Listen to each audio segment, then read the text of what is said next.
bem-vindo ao canal Futebolaço, eu sou o Dieguinho. Então, rapaziada, tá entrando no ar mais um giro de notícias do meu, do seu, do nosso Clube de Regatas Vasco da Gama. Deixa o like aí no começo do vídeo que ajuda a gente bastante. E segue a gente também lá no Instagram. E vamos logo às informações. Bom, vamos começar esse vídeo falando do atacante Léo Jabá. O PAOK, que é o clube detentor do passe do jogador, tem contrato até longo com ele, pediu o retorno de forma imediata do Léo Jabá para a Grécia. Como assim, Dieguinho? O Vasco não tem contrato de empréstimo com o jogador?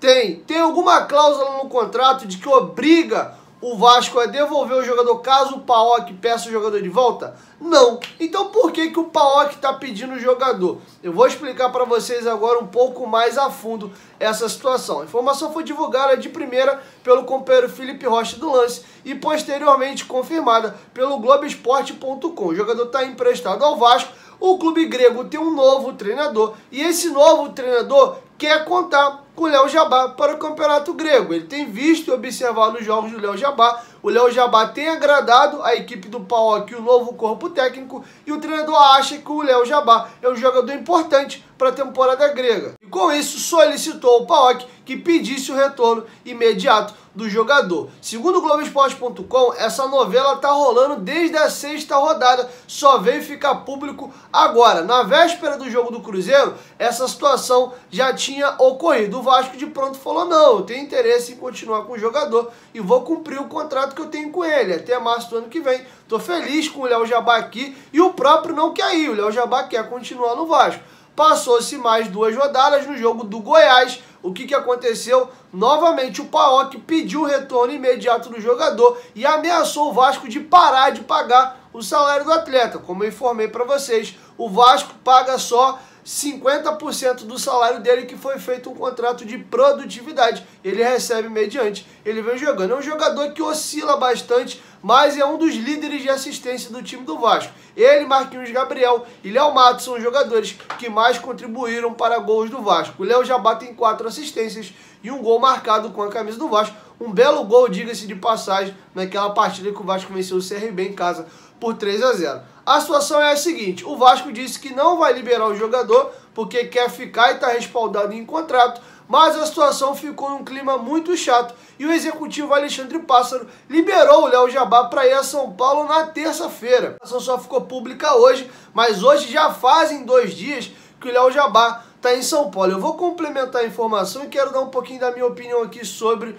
o assunto. O Léo Jabá foi liberado aí a São Paulo para se reunir com seus representantes, porque o Léo Jabá tem um contrato longo com o PAOK e não quer ficar mal com o clube grego. Queria resolver essa situação de forma amigável. Ele quer ficar no Vasco, pediu para ficar, mas não gostaria de ser rude, né, com o clube grego. Então ele foi liberado pelo Pássaro para ir a São Paulo e o jogador só retorna ao Rio de Janeiro amanhã. O jogo amanhã contra o Sampaio Corrêa é em São Januário, às 7 horas. E o Léo Jabá virou desfalque, pelo menos foi assim que foi noticiado agora pelo Globoesporte.com e pelo Lance. O jogador está liberado da partida, então é um desfalque que a gente vai ter para a partida. O Vasco até então não tinha nenhum desfalque para a partida, estava tendo todos os seus jogadores de volta.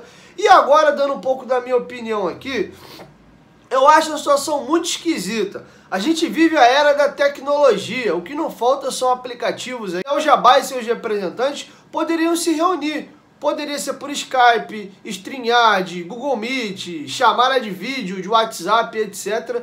Então, sinceramente, não entendi a necessidade da ida do Léo Jabá a São Paulo, principalmente no momento de extrema importância. Eu vou falar disso mais à frente. O Vasco vai enfrentar agora 3 adversários diretos que estão nesse momento dentro do G4 e o Vasco precisa muito vencer esses jogos para entrar no G4 pela primeira vez e se consolidar. E quem sabe daqui para lá ganhar confiança e fazer um campeonato tranquilo. E o Léo Jabá é uma peça importante, seja de titular ou como uma boa opção de segundo tempo, que normalmente reveza, ou joga ele ou joga o Morato. Então, sinceramente, o Vasco perdeu um desfalque num jogo de tanta importância assim. Novamente o Vasco vai ter a oportunidade de tentar uma segunda vitória consecutiva. Fato que não ocorreu ainda na competição, não consegui entender a liberação do Léo Jabá para ir a São Paulo. E por outro lado, o Vasco estando respaldado em contrato, não sei o porquê dessa situação ganhar uma proporção ainda maior. Tem contrato, cumprisse o contrato. É assim que eu penso. Enfim, vamos aguardar. Qualquer novidade eu trago para vocês. Até aproveitando, quando o Vasco traz o Léo Jabbar, fica amarrado em contrato duas situações. Primeiro, ele vinha de uma lesão grave de joelho, já não jogava um bom tempo. Então o Vasco, para evitar risco, se o jogador não performasse nos 3 primeiros meses, assim quando abriria a janela europeia, o Vasco poderia devolver o atleta. E segundo, caso o PAOK venda o Léo Jabbar nesse período que ele está emprestado ao Vasco, o Vasco vai ganhar 15% dessa negociação como taxa de vitrine, beleza? Qualquer novidade sobre a situação do Léo Jabbar, eu trago para vocês aqui no canal. Bom, galera, vamos falar um pouco de justiça. O Vasco acaba de perder uma nova causa na justiça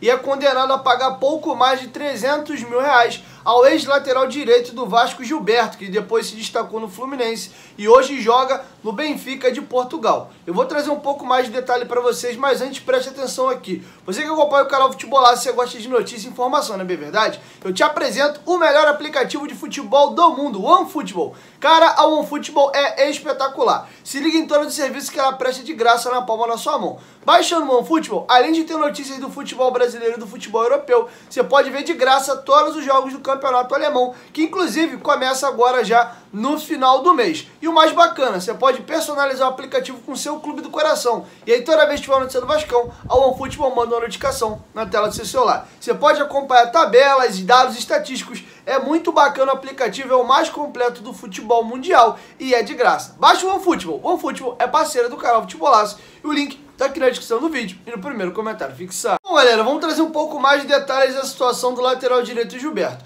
Gilberto atuou no Vasco na temporada de 2017, jogou 42 partidas e foi integrante daquele time que classificou o Vasco para a Libertadores de 2018, aí vira o ano, o Campelo chega, o time é todo desmantelado. Vocês lembram daquela história toda. Enfim, o Vasco é condenado pela segunda vez com dívidas do Gilberto. Em 2018, o Vasco chegou a um acordo para pagar pouco mais de 500 mil reais numa primeira ação. E nessa ação foi combinado que o Vasco teria que pagar 8 parcelas de 10 mil reais e 21 parcelas de pouco mais de 13 mil reais. Dessas parcelas, das 8 de 10 mil, o Vasco pagou 7, não quitou a última, e nenhuma das 21 parcelas de 13 mil reais o Vasco arcou. Então o Gilberto novamente entrou na justiça. Com isso, o Vasco tem que pagar 10% do valor de multa, ainda pagar 10% dos débitos advocatícios que são gerados para mover a ação e ter que pagar essa situação novamente. O caso corria na justiça desde o começo do ano passado e o martelo agora foi batido. O Vasco deve ao jogador 330 mil reais. É a segunda ação que ele ganha do Vasco, uma de 500 e agora uma de pouco mais de 300 mil reais. É complicado, né, galera? Infelizmente, a retórica é sempre a mesma. Chega presidente, sai presidente, montam-se times mequetrefe, que ainda assim o Vasco não tem condição de pagar. O presidente que sai, ou o jogador quando sai com 3, 4 meses de salário atrasado, e aí daqui a um tempo esse cara bota o Vasco na justiça. O débito que era de 500 mil vira 1,2 milhão na justiça depois, com multas e encargos.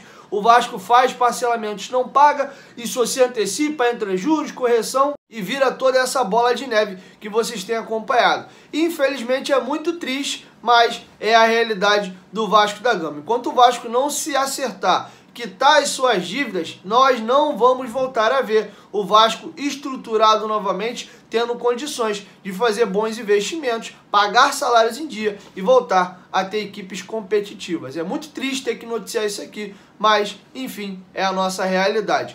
Bom, falei para vocês que ia falar um pouco mais do jogo do Sampaio Corrêa. Ontem o nosso goleiro Vanderlei deu uma entrevista coletiva na Vasco TV e um tema muito importante. Ele foi perguntado dessa sequência de jogos do Vasco agora contra 3 equipes do G4 e o Vanderlei falou um pouco da importância desses jogos e como eles estão encarando essa sequência de jogos. Confere aí. São adversários diretos, você não pode deixar eles se distanciarem, né? Se você ganha pontos deles, você alcança eles e deixa eles para trás. Então, são jogos também que vão mostrar a nossa força, né? A gente vem crescendo dentro da competição, então a gente sabe que também não tem essa, né? Todo jogo vale 3 pontos, né? E a gente sabe que esses 3 pontos podem fazer a diferença lá na frente. Então a gente oscilou um pouquinho no começo da competição, então a gente não pode ter margem mais para perder pontos, né? Então, independente se fosse ou não adversários da primeira parte da tabela, adversários que estão no G4, a gente teria que vencer, porque se a gente quer alguma coisa grande na tabela, a gente tem que conquistar uma sequência de vitórias. E eu acho que nada mais importante que um momento como esse, né? Adversários diretos, grandes adversários que vêm fazendo uma grande competição. Com certeza, se a gente conseguir as vitórias nesses jogos, vai nos dar uma confiança muito grande dentro da competição. Então, é encarar da melhor forma. Lógico que jogo a jogo, né? A gente tem um jogo muito difícil contra o Sampaio, uma equipe também bem equilibrada, né? Que a gente viu que joga um pouquinho mais fechado, é uma equipe que dá poucas oportunidades para o adversário, né? Que toma poucos gols e a hora que tem a chance ela é bem letal. Então a gente vai estudar bem, a gente trabalhou uma semana muito boa mesmo, eu tenho certeza que vamos fazer uma grande partida e também é o seguinte, né? A gente mesmo oscilando, a gente está a 3 pontos do G4, né? Isso também é bom pra gente, cara. A gente sabe que mesmo na nossa oscilação a gente não ficou tão longe dos adversários que estão brigando ali na ponta, então a gente tem a chance agora de dar uma disparada e buscar o pelotão da frente ali, que é o nosso principal objetivo. Bom, galera, é isso. Essas eram as informações que eu tinha para trazer para vocês nesse vídeo. Logo mais à noite o Dieguinho chega com mais informações. Chegou até aqui, dá essa moral, deixa seu like que é bastante importante e ajuda a gente bastante. E claro, se for sua primeira vez aqui no canal, não esquece de se inscrever e ativar o sininho das notificações. Que toda vez que tiver vídeo novo aqui no canal, o YouTube vai te notificar e tu vai sair aqui muito bem informado, beleza? 1, 2, 3, futebolaço, tamo junto família. Eu qualquer momento que volta abaixo, tamo junto, valeu, fui!